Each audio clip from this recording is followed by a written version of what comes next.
and thanks for tuning in. You're watching France 24's Tech Show. The CIA-funded data mining firm Palantir Technologies has announced it's partnering up with the World Food Program to help the relief agency better use its data. Human rights activists are describing the move as irresponsible and potentially harmful. We'll speak to the head of the pilot project.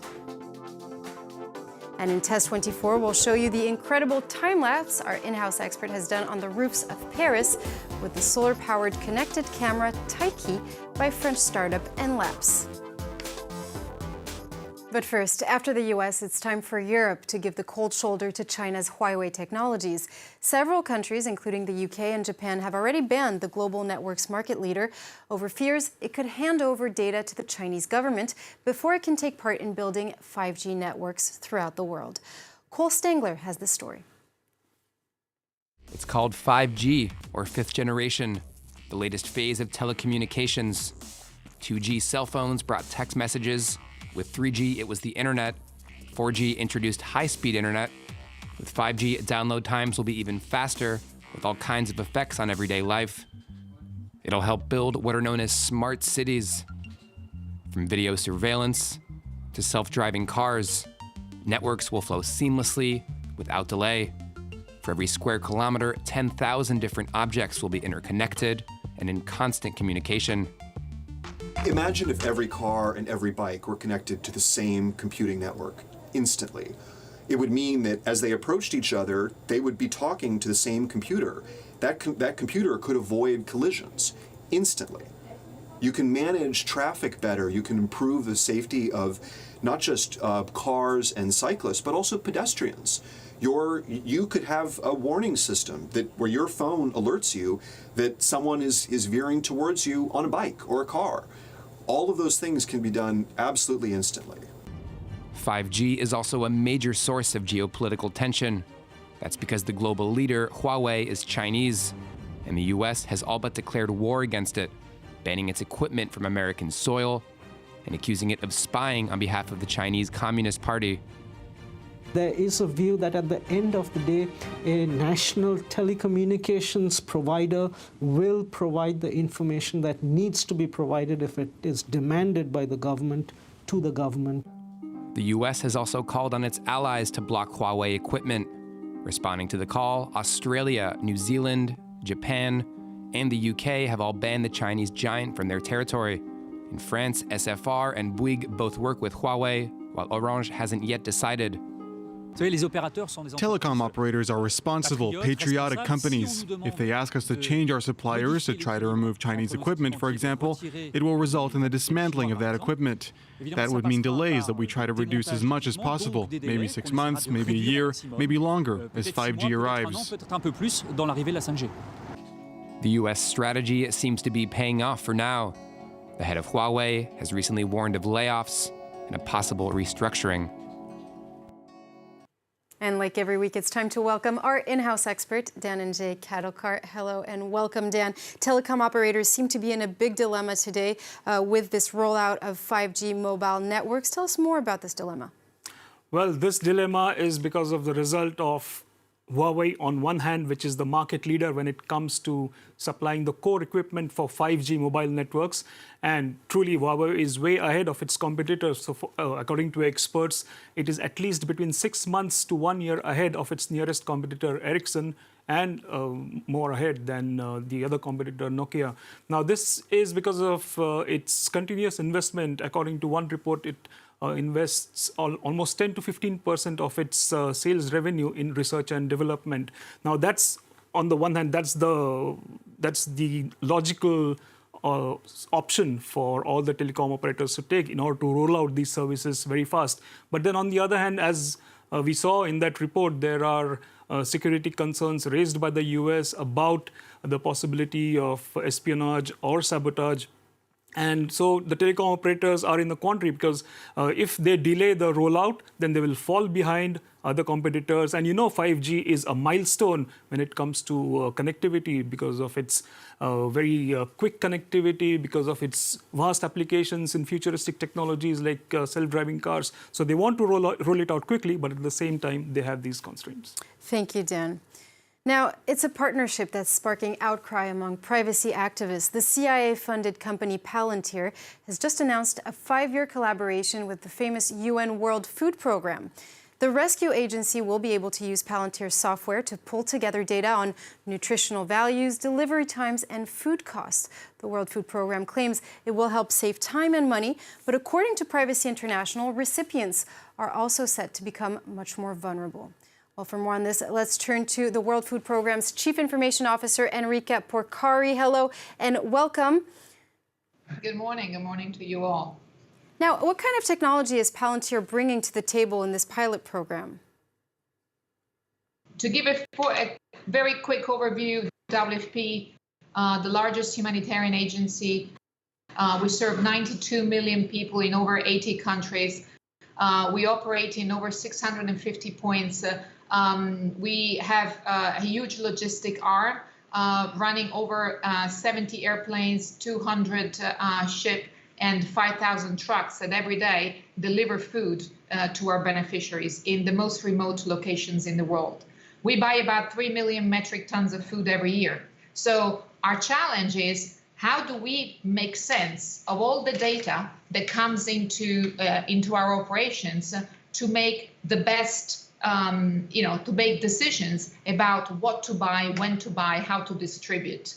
So with the partnership with Palantir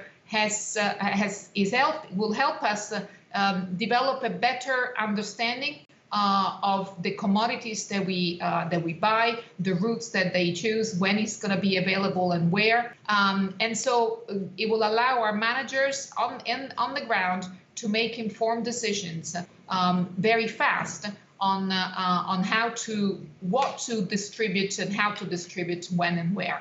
We already been doing a pilot project with them on the integrating this massive amount of data that is collected by the World Food Program in terms of commodities, food prices, availability on the market, shipping routes, and allow us to make that logistics more streamlined. We'd run the project for a year, and just with this one project, we were able to save in the region of $30 million, which means that if you look at the scale of our operations, we'll expect that when it's up to full scale, we'll be able to save every year over $100 million. $100 million will be reinvested in feeding more people. Now, many controversial companies today are looking to develop a Tech for Good initiative, maybe as a way to redeem themselves. Why did you choose Palantir? At the World Food Program, we look for partnerships in areas where we need support. We partner with Ericsson in telecoms. They're just an excellent partner. They have a great technology, and we have a very good and deep relationship.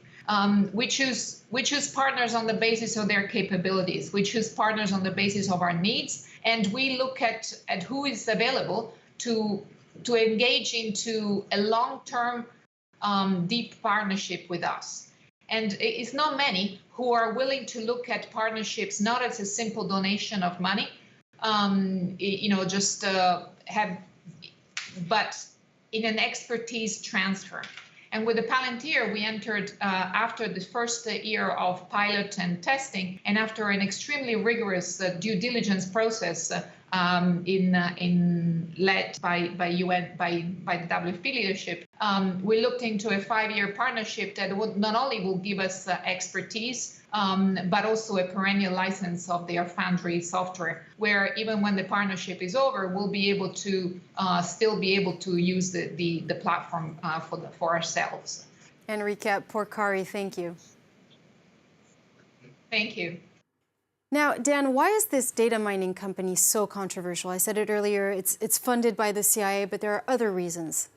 Well, Julia, essentially, Palantir develops software that helps to mine vast sets of data to make connections within that data, whether it's events, whether it's different people, and other parameters. Now, making that connections is very useful, not only for non-profit organizations, but also for, say, big corporate clients, and also for government agencies that are into law enforcement, that are into security and intelligence. Now, Palantir has or rather Palantir software has been used by different US government agencies, for example, to assist border control, and even in certain cases for predictive policing. Now, it is this particular area that's raised concern with critics saying that this also raises to questions about surveillance and privacy. Now, some French companies have gotten together to try to find an alternative to Palantir. That's right. This group is called the Data Intelligence Cluster, and it consists of 22 companies. Now, some of these companies include big names in French industry like Atos and Thales. Now, just like Palantir, they also offer data processing or data mining solutions, but rather they go beyond it. So companies, the group spokesperson said that they also offer services because of their expertise in supercomputers, in big data centers, and also satellites. Thank you, Dan. We're going to move on now to Test 24.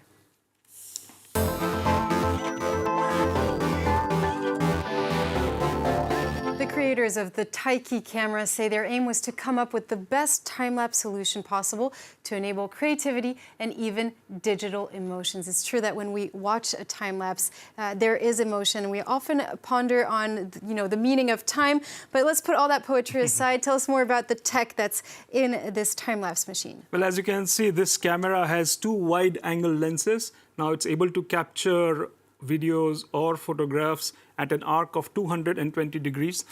Here you see there's a solar panel, so it can be powered by the sun. It also has a battery alternative. But if you let it run on the sun in a proper place where you receive sunlight, it can go on for months and keep on filming these time-lapse videos. Now, why are time-lapse videos important?